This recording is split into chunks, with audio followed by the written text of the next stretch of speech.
Saucy, tender, utterly irresistible. Paprikahuhn is a staple of our cuisine. But how is it made? Welcome to Kirsty's Kitchen. I'm your host Val, and today I'll show you just that. First, we'll start out with 2 chicken legs, 1 diced onion, 5 crushed garlic cloves, 1 tablespoon of paprika, 1 tablespoon of tomato puree, caraway seeds and laurel leaves, salt, pepper, 50 grams of sour cream, 50 grams of flour, oil, and 1.5 liters of chicken stock. This chicken stock is homemade, but store-bought is fine as well. Once we've got all that, we want to brown off our chicken legs in a pot on both sides, just like this.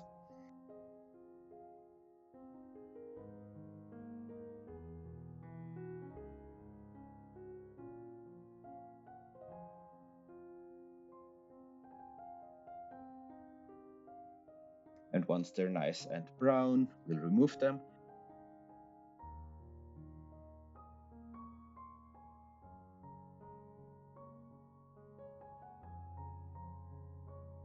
And add the onions to the same oil. Just saute them for a bit until they're nice and golden brown.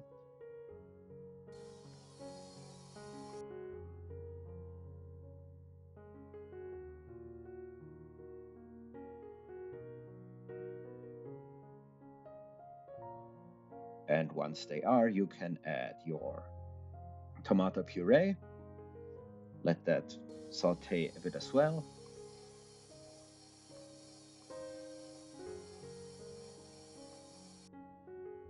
Once that's sauteed, kill the heat.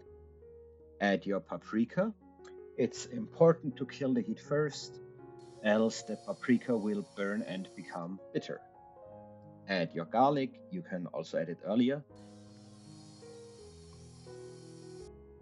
And deglaze with the white wine that has been here from the very beginning.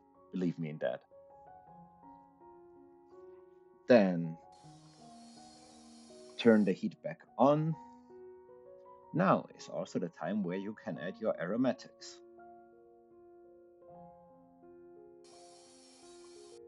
Let it reduce down for a bit and add your chicken stock. Once the stock is all in there, just put the chicken legs back in, maybe top it up with a bit more stock. Put the salt in there and let it simmer while stirring occasionally for around 30 minutes.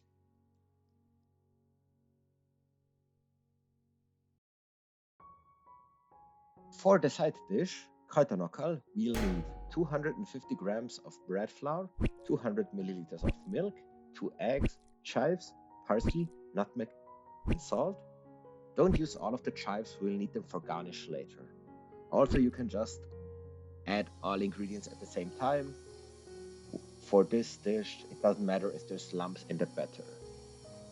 Work the batter with a wooden spoon or spatula until it's nice and sticky, and then put up a pot of boiling salted water.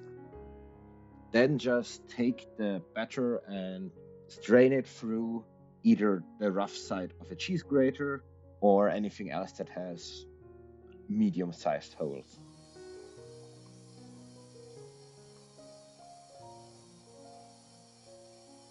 Once they're all in there, you just have to boil them for around 2 minutes and they'll be done.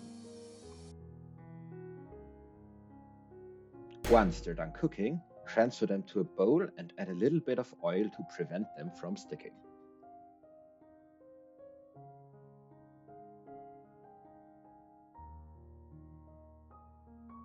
Let's get back to our main dish. First, remove the chicken from the sauce and combine the sour cream and flour in a separate bowl.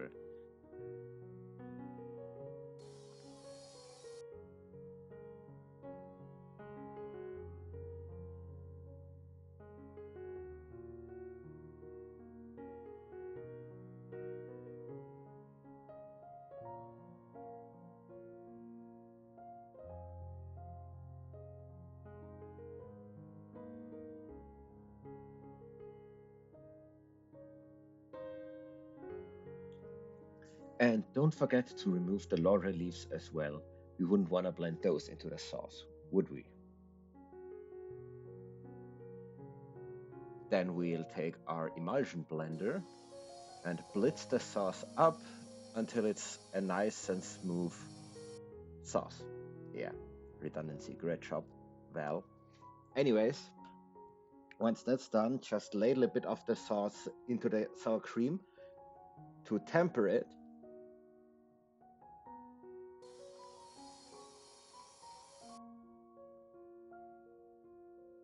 And then emulsify the whole thing with the sauce in order to get a smooth and thick and creamy emulsion. Once that's been done, let it come to a boil once more. And while you wait for it to boil, just remove the skin from the chicken. It has filled its purpose and nobody likes soggy skin.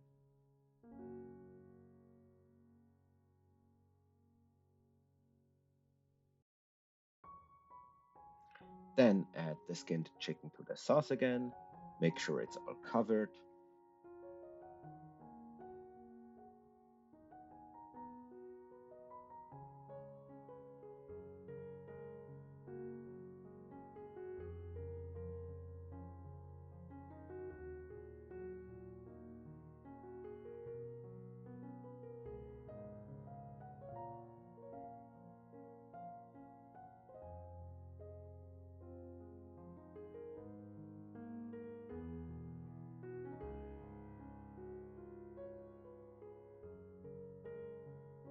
Put on a lid and start with finalizing the side dish.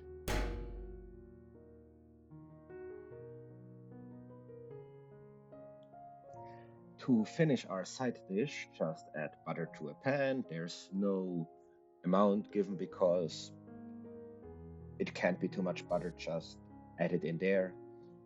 Then let it melt all the way down.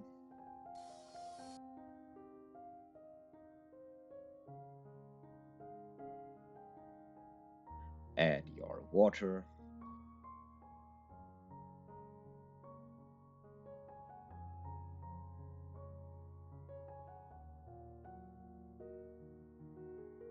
Your nutmeg and your salt.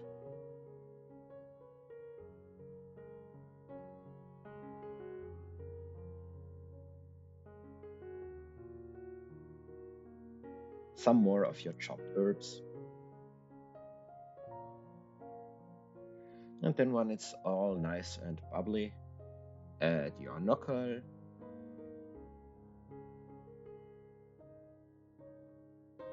And let them in there, let them simmer, move them around until they're nice, glossy, glazed over, and just looking good.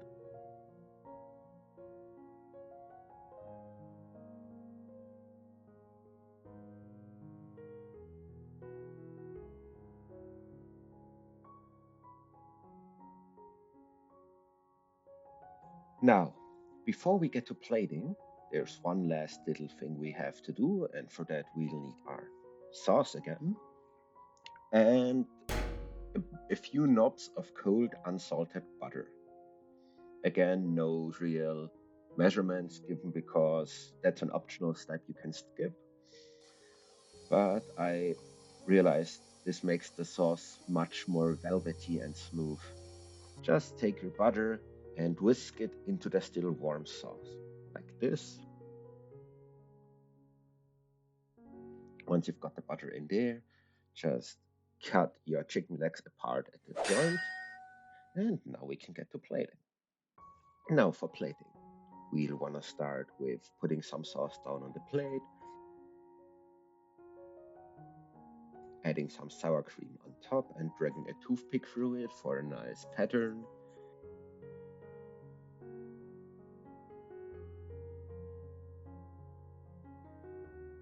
Then we'll take one of our chicken legs, set them down on the plate like this, cover it with sauce so that it's nice and orange and glossy. Then we'll add our knuckle to the side, and finally just garnish with chopped chives and whole French parsley if you got it. If not, you can just leave it out. Otherwise, dig in and bon appetit. Thanks for visiting the kitchen. I hope you enjoyed your stay, and I look forward to seeing you the next time. Until then, be well.